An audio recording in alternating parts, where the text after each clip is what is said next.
Good morning, everyone. This is Thomas Donahue from the Driver's Apex, and in this video, I'm probably going to piss off some people. So what I want to talk about is why I think the SMG is the best transmission for the E46 M3. While I haven't driven the 6-speed, I do have the E30 and a 5-speed. I do enjoy driving manual transmissions, don't get me wrong, but I've had a year with this car. I've been able to figure out all the quirks and stuff like that and really how to optimize this transmission. So sit back, we're going to talk about this. We'll probably also go for a drive. I think that's really important, is to go for a drive and show the mechanics of how to drive this SMG. Once you master it, I think it's the best transmission.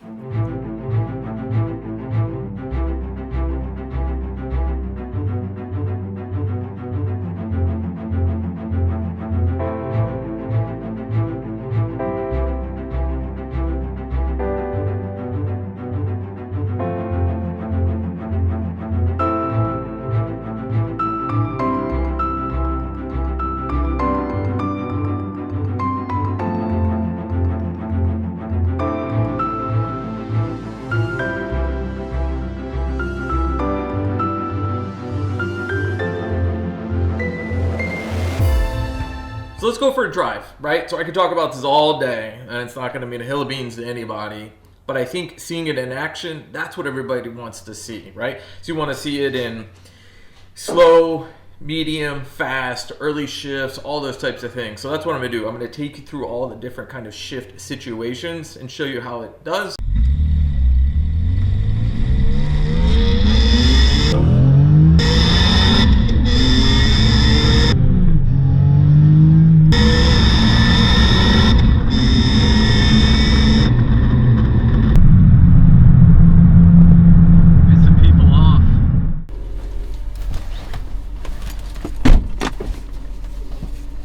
Alright, so we've got a different angle. So first gear, hopefully you guys can see now. So this is 2,000 RPM shift. You just got to learn to lift that, accelerate a little bit. You're going to hear a clunk, but of course E46 M3s in general, big clunks in the rear. I think it's just further intensified by the SMG. And what I like too about the SMG is the ability to short shift.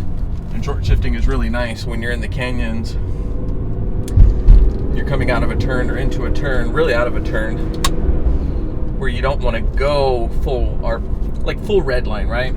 Sometimes it makes sense to short shift, and in an SMG, it works out really, really well. All right, E39, scooting. All right, so let's give it some revs, because we're up to top.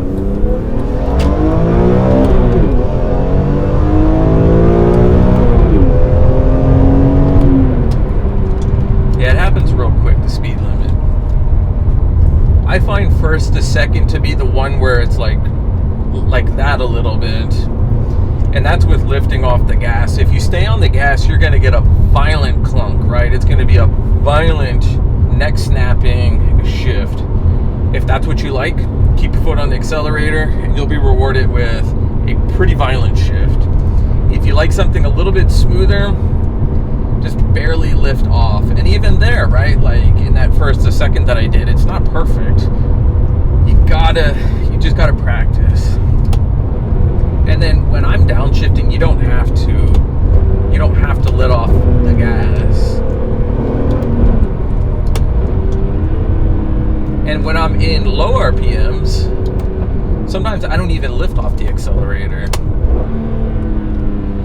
But that's the beauty of the SMG, is that ability to downshift like that. It, I think, sounds amazing. It works really, really well. That's where you're going to get some of the people, is that ability to downshift so quickly. So let's do 4,000. Second to third is much better. Third to fourth. Let's get to 4,000 again for a fourth to fifth. These shifts are not, the shifts aren't what people are really talking about. The way that people are talking about the shifts are that they're so goofy and so ridiculous and so sloppy that the transmission as a whole is garbage. And And that's not true. It's just, I keep saying this. You have to be willing to spend time with this transmission. You can't drive it once. You can't drive it twice. You can't spend 10 minutes, 20 minutes with it and go, yep, it's a piece of crap. I don't like it. It shifts horrible. Well, when you spend 10 to 20 minutes first learning to drive a 5-speed or a 6-speed, you're probably going to go, this sucks. It's the worst thing in the world. Put me back in an automatic. It's the same principle.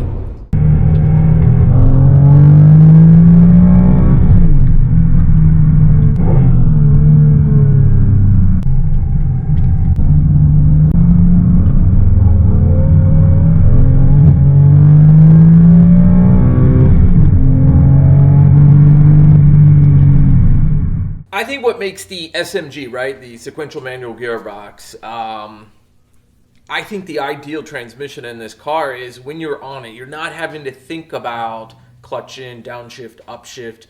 You can keep your hands at 9 and 3, 10 and 2, focus on the task, right? The task is apexing correctly, proper threshold braking, trail braking, whatever it is that you need to do to execute clean and fast laps. Whether that's on the track or on the canyons, the SMG allows you to do that once you've mastered how to drive it correctly.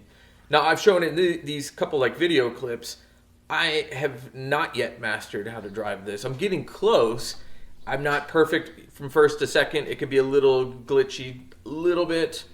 But I would argue who is perfect as well driving a manual transmission. I doubt all of us, right? I've got the E30, it's a manual. I'm not perfect every single time when I shift that car. Is it fun heel towing in a manual? Absolutely. But I'd say it's pretty fun, the nasty rev matching in an SMG. That puts a big smile on your face. And I think you guys can probably hear it in these video clips. That raw just bam on the downshift. It's so nasty sounding. I love it. It sounds so good. Downshifts are pretty easy to execute. Doesn't take a whole lot of work. You can keep your foot on the gas, off the gas, whatever it is that you want to do. The big complaint or the chief complaint is on the upshift. So learning how to shift this on the ups, that's most important. I'm not really talking about in-town driving, stuff like that. I'm more about if you're buying an E46 M3, you're probably driving it because performance is something that you care about and you enjoy pushing the limits of your car. I think if you enjoy pushing the limits of your car, an E46 M3 with the SMG, absolutely hands down, I think the way to go. If you're not worried about fast times on the track, if you're more focused on driver engagement and the tactileness of hand on the shifter and clutching and shifting, yeah, a 6-speed or a 5-speed is the way to go. I absolutely love that kind of stuff. Now, I know I said I wouldn't talk about the SMG and in-town driving. I think that's where it gets probably the most criticisms of everything. If you put it in automatic mode, it's going to be sloppy. But if you drive in automatic mode and you're in stop and go traffic and you're not worried about how fast a car shifts, it's actually kind of convenient. It's nowhere near as difficult as shifting, right? You don't have to worry about clutch in, clutch out, stalling, anything else like that, right? So I think if you are doing maybe that kind of freeway driving, probably the SMG, I think, would probably make more sense than a 6-speed. It can get kind of exhausting clutching in and out if you're in LA, Atlanta, Chicago, Baltimore, DC, in those areas, and you're driving a 6-speed, might be a little bit exhausting. It's kind of nice at times, and I think we want to admit that to ourselves, but it's really difficult that having a manual that can drive as well like an automatic is kind of nice, right? So it's nice to know that you don't have to focus so much on shifting, but I think that's part of the allure as well about owning a 5-speed or a 6-speed is consciously thinking about shifting. But I would argue you have to do the same as well when you do drive this car in manual mode. If you're driving it in low RPMs, low speeds, you can kind of be slow with it. There's a little clunk of sorts here and there, but if you are pushing it, shifts are fine, stuff like that. And then of course you can adjust it from 1 to 5 or 6 if you dare so, and you take the traction control off. 6 is pretty brutal. I drive in 5 all the time, maybe 4 sometimes. I rarely ever do 3. That would be if I am in stop and go traffic. I don't want that kind of hit every time. 6, I'm not going to do any launches. Maybe I'll do a launch one day once I've reinforced the subframe and I know that I'm going to update the clutch or something like that. Maybe I'll do a video on that. I've heard you can only do a few launches before you toast a clutch. So I'm not going to be toasting clutches anytime soon. I don't know what the shift difference is in milliseconds between an SMG and a 6-speed. I'm not going to talk about it in the video, but I'll definitely look it up and I'll post it in the description, right? So that we can see what is the difference, how much faster or slower is the SMG. I feel that it is at least as fast or potentially faster. I could be wrong. I'm not an expert on this chassis or BMWs or transmissions or anything else like that. Like I said, I've never driven a 6-speed, so I don't know what it's like. I imagine it's pretty good. I enjoy my 5-speed here. If the SMG ever does decide to go, rebuild costs are coming down. There are companies out there who are remanufacturing and rebuilding pumps and anything else related to the SMG that's making it easier to digest when it does come time to repair an SMG that has failed. Oftentimes in the 60,000 range, maybe up to 100,000 mile range, if there is something happening, it's usually a salmon relay. I keep a salmon relay and a Torx wrench in the car, so in case it is a salmon relay, I can quickly replace it. That way it's not too big of an issue. If you pop the hood and you forget to latch it properly with an SMG, the car's not going to move forward. It's going to make you think something's wrong with the SMG. Don't let that bother you. Just make sure the hood or the bonnet is fully closed before you do put it in gear. Otherwise, the car's not going to move. But I would say, if you're looking at an SMG car, and it is certainly less money, right? They're pulling, depending on the mileage, I guess it's 2 to 6 grand less than a 6-speed, and it could be even more. The bang for buck and what you get, it's the same car, guys. It's the same transmission with just a couple different parts and stuff like that. You're going to get the same driving experience. You're not going to get the same driving experience if you go into it saying, this transmission sucks. I heard it's lurchy. I heard it's clunky. I heard it's this. I heard it's that. Once you tell yourself that, right, you're going to actualize that. You're going to say, it's clunky. Therefore, you're going to look for every moment that it's clunky. You're going to look for every moment when it isn't good. If you tell yourself instead, I recognize or I've heard that the SMG might be this, but it doesn't mean that I can't learn it, right? It doesn't mean that I'm not willing to put in the time, more than a week or 2 weeks or 3 weeks or a month. It takes time. You put in the time, you're going to be rewarded with a really great driving experience.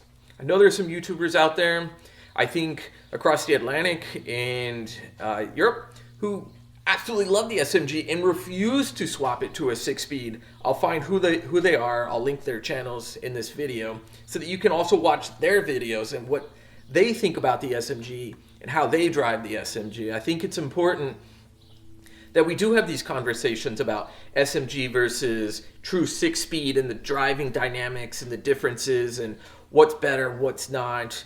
I would probably argue they're both equally engaging, both equally capable on the track. I'd probably say this is a little bit quicker around the track if it's equally equipped, tires, brakes, suspension, stuff like that, because you have the ability to enter and exit corners just a little bit differently than you do with a manual. So if you're like me and you are more track focused, you appreciate performance and time and shaving milliseconds and seconds, I think the SMG is the way to go. All right, guys, I know I've belabored this point about the SMG. You could go into hours of detail about this, and it would be really cool to maybe do an interview of someone who has a 6-speed. Just met someone today who was out golfing who has an 06, I think, Interlagos Blue ZCP. I think he and I are going to connect sometime. That would be really interesting, is for him to drive this and for me to drive his and then compare notes. That might be a really cool video. So I hope you like this video. If you don't, hit the thumbs down. It's all good, guys. If you do like it, like that video. If you haven't subscribed already, hit that subscribe button. We're getting close to 1,000. I know as we get close to 1,000 and above 1,000, we're going to start upping things even more. Hopefully we can start throwing some cool parts either on this car or that car. And in the future, I'd love to bring something else into the channel. That would be really cool. And if you have any comments, guys, drop those comments in the comment section. Till next time.